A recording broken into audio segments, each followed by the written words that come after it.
गरीब की शादी। शशि की सौतेली माँ ने उसकी शादी की तो बड़े घर में, लेकिन पति कोई काम न करता। आप ससुर जी के साथ काम पर क्यों नहीं जाते? हाँ जाऊंगा, लेकिन कल से।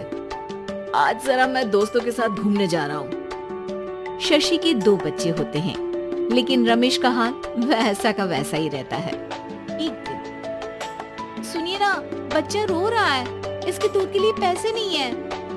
अरे तो पिताजी से ले लो ना। क्यों?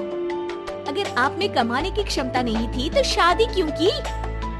तभी घर आई बड़ी ननद बोल पड़ती है, आहा, तुम्हारी माँ को साफ साफ कह दिया था कि लड़का ना कमाता है ना कभी कमाएगा।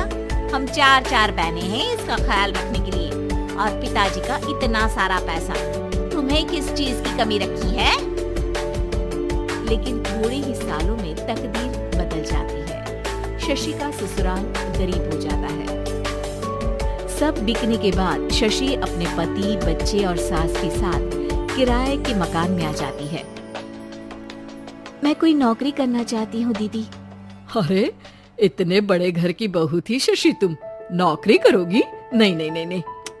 नहीं करूंगी तो घर कैसे चलेगा? बच्चों को भी तो पालना है ना। तभी शशि का भाई आ जाता है। शशि, ये ले राशन का सामान, किसी भी तरह की कोई भी जरूरत हो तो बताना। भाई, अब मैं नौकरी करूंगी। देख बहन, वैसे तो मैं तेरे साथ हूँ, लेकिन हाँ, मैं ये भी चाहता हूँ कि तू अपने पैरों पर खड़ी हो जा। शशि को एक प्ले स्कूल में छोटे बच्चों को संभालने की नौकरी मिल जाती है। एक दिन, शशि, मेरे स्कूल को अब तुम संभाल लो।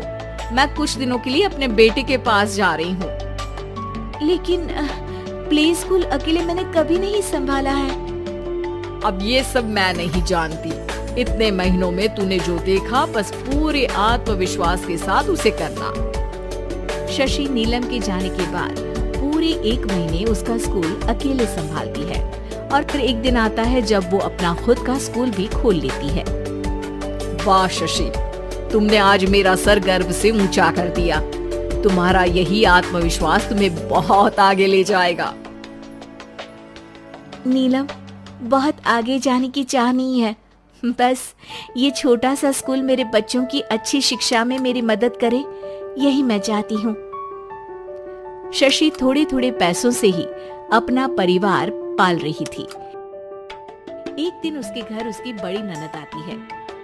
अरे भाभी, घर में कूलर तो लगा लेती, मेरी माँ को कैसे पंखे में लिटा रखा है। अरे तो शशि कौन सा एसी लगा कर सो रही है, वो भी तो यहीं रहती है ना मेरे पास। ज्यादा यहाँ आकर मेरी बहू को परेशान न किया करो। हाँ, मुझे भी शौक नहीं है इस छोटे से घर में आने का। मैं तो बस ये बोलने आई थी कि मेरे बेटे की शादी है तो ननिहाल का जो नेग होता है वो ले आना। हाँ, जितना बनेगा कर देंगे, और ना हुआ ना तो वो भी नहीं करेंगे। तभी शशि बोल पड़ती है, अरे नहीं माँ जी, रीटा घर की बेटी है, उसके ससुराल वाले उससे शादी पर पूछेंगे कि मायके से क्या मिला। रीटा, तुम मुझे सामान की लिस्ट भेज देना, मैं पूरी कोशिश करूंगी कि तुम्हारी हर डिमांड को पूरा करे। अच्छा, मैं खाना लगाती हूँ। शशि ये बोलकर किचन में चली जाती है। धीरे धीरे कर शशि किसी न किसी तरह अपनी सारी ननदों की डिमांड भी पूरी करती, बच्चों की ख्वाहिशें भी, और उनकी पढ़ाई के लिए पैसे जोड़ती। एक दिन जब शशि का बेटा 12वीं पास करके आता है, माँ, अब तुझे काम करने की जरूरत नहीं है, मैं अब कोई ना कोई नौकरी करके पढ़ाई भी साथ कर लिया करूँगा। शशि को लगता है कि बेटा और आगे पढ़ाई करे, लेकिन वक्त की मार के कारण वो बेटे को काम के लिए हाँ कर देती है। अब बेटा एक बैंक में चपरासी बन जाता है। लड़का देखने में तो बड़ा अच्छा है, अंग्रेजी भी पटर पटर बोलता है, फिर चपरासी क्यों? लड़का सारी बात मैनेजर को बता देता है। अच्छा, तो मैं तुझे एक मौका देता हूँ, तू यहाँ रहकर दूसरे डिपार्टमेंट का भी काम सीख। अगर तू किसी एक का भी काम अच्छे से सीख गया तो मैं तुझे यहाँ टेबल चेयर में बैठने वाली नौकरी दे दूंगा। लेकिन एक दिन शशि की ननद उसे फोन करती है। अरे भाभी, देखो मायका तो मेरा तुम लोगों से ही है।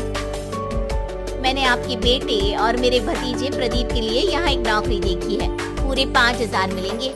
वैसे करता ही क्या है, चपरासी ही तो है ना।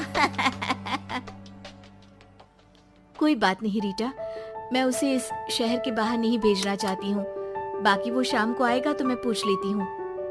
वहीं प्रदीप मैनेजर की बात से खुश हो जाता है और मैनेजर के काम पर ही नजर रखने लगता है। वो उनकी तरह के पेपर पढ़ता, काम करता और आने वाले लोगों की बातें सुनता। एक दिन बैंक में ऑडिट वाले आते हैं। ये गलत है, पूरी बैलेंस शीट नहीं मिल रही है, कहीं ना कहीं गड़बड़ है। ए मैनेजर, क्या करते हो? बैंक के पैसों का हिसाब सही नहीं है। मैनेजर के पसीने छूट जाते हैं। तभी प्रदीप वहां जाता है।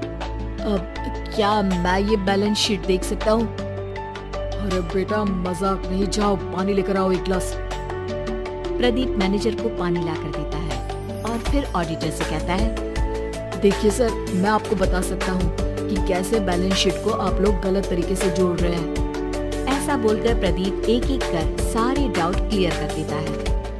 अरे हाँ, ये तो पॉइंट हमने देखे ही नहीं थे।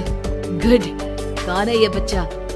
तभी मैनेजर बोल पड़ता है, अब हमारे यहाँ अकाउंट में नया आया है। ऑडिटर के जाने के बाद, वाह प्रदीप, आज तो तुमने मेरी नौकरी बचा ली। और आपने भी तो मेरी नई नौकरी लगा दी, अकाउंटेंट की।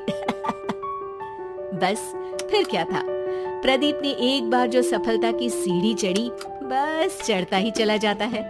फिर एक दिन शशि की ननद, अरे भाभी कैसी हो? घर को तो बड़ा ही सुंदर चमका रखा है। अरे बेटी, कैसे आना हुआ? तू तो इस छोटे से घर में आना भी नहीं चाहती थी, कोई खास काम है क्या? हाँ, वो माँ, मेरा जो मझला बेटा है ना, वो अकाउंट से पढ़ाई कर रहा है, तो प्रदीप से बोलकर उसकी भी कहीं अच्छी नौकरी लगा दो ना। सास और शशि समझ जाते हैं कि कैसे पैसे आते ही लोगों के बात करने के तरीके से लेकर रिश्ते निभाने तक में बदलाव आ जाता है।